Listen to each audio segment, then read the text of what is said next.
सतीश प्रकाश जी, ये जो बीच का टेन्योर रहा 23 साल का, अब चूंकि पीएम ने कहा कि अब देखिए डबल इंजन की सरकार है तो काम कैसे धड़ाधड़ हो रहे हैं और जमीन पर वो उतर रहे हैं।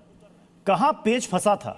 क्योंकि किसी भी पॉलिटिकल पार्टी की सरकार हो, अगर एयरपोर्ट बन रहा है तो ये खुशी की बात है। ये इससे ना सिर्फ आप कहेंगे कि मिडिल क्लास और हायर क्लास को, बल्कि जो बाकी तबके उनको भी कहीं ना कहीं से फायदा होता है। आसपास रेस्टोरेंट खुलते हैं, होटल्स खुलते हैं, ढाबे खुलते हैं, सबको कुछ ना कुछ काम मिलता है, कोई इससे इनकार नहीं करेगा। सतीश जी, तो किसने इसको रोक कर रखा? क्या प्रॉब्लम थी? लैंड एक्विजिशन की प्रॉब्लम थी? क्या दिक्कत थी? नहीं देखिए प्रत्युष जी, लैंड एक्विजिशन नहीं, मैं अब विज्ञान जी की बहुत सारी बातों से बिल्कुल सहमत हूं।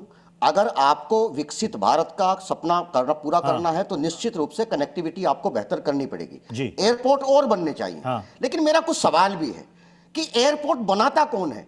2008 में बहुजन समाज पार्टी की सरकार बाकायदा केंद्र सरकार के पास एक प्रपोजल भेजती है कि जेवर एयरपोर्ट को लेकर के, बाकायदा उसका नाम था ताज इंटरनेशनल एयरपोर्ट हब करके बनाना था, और कैसे कुतर्कों के साथ बहुजन समाज पार्टी की उस बात को रोक दिया जाता है कि 200 किलोमीटर का जो दायरा होगा, किसी भी इंटरनेशनल एयरपोर्ट से 200 किलोमीटर के दायरे में कोई दूसरा एयरपोर्ट नहीं खोला जा सकता। बड़ा दुर्भाग्य रहा। और बहुजन समाज पार्टी की सरकार ने बाकायदा जमीन का अधिग्रहण इन्होंने नहीं किया, बाकायदा बहुत सारी जमीन, मैक्सिमम जमीन का अधिग्रहण करके उन्होंने वो जमीन कहीं ना कहीं केंद्र सरकार के सामने रखी।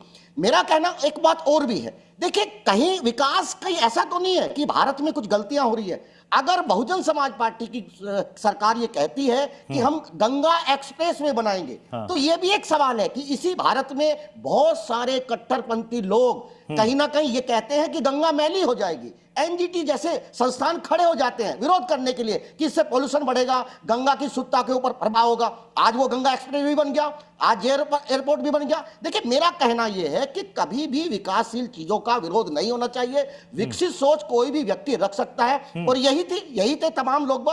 जब यमुना एक्सप्रेस में बनाया जा रहा था तो बाकायदा आपने वहां एक भट्टा पारसोले घटना हुई है, आप क्या किसानों को जाकर उकसा रहे थे। तो मेरा मानना यह है कि ऐसा नहीं होना चाहिए था। एक बात, दूसरी बात यह है कि देखिए आप इंटरनेशनल एयरपोर्ट बनाएं, लेकिन मेरा भारत सरकार के साथ एक निवेदन है कि इंटरनेशनल एयरपोर्ट बनाने के साथ साथ आपको इंटरनेशनल मानक भी तय करना पड़ेगा, क्योंकि भारत में अगर एविएशन को देख करके आप दे रहे हैं तो ऐसी दुर्घटनाएं, अभी कुछ दिन पहले अहमदाबाद में जो घटना घटी थी, उसके बाद तमाम कंपनियों को देख करके, उनके मेंटेनेंस को लेकर के, उनके रख रखाव को लेकर के, और ऐसा भी सवाल है, बहुत सारे एक्सपर्ट ये भी कह रहे थे कि भारत जैसे बहुत सारे जो अभी विकसित नहीं हुए, उन ऐसे विकासशील देशों में जाकर के बहुत सारे विकसित देश अपना जो डंप, जो एयर रोहित अग्रवाल जी दे रहे हैं। जी एक छोटी सी बात और कहता हूं प्रत्युष जी, एक छोटी, देखिए अभी प्रियंका जी ने एक बात कही थी, एक बात को लेकर के हमको भी दुख है कि मेरठ में बाकायदा अब से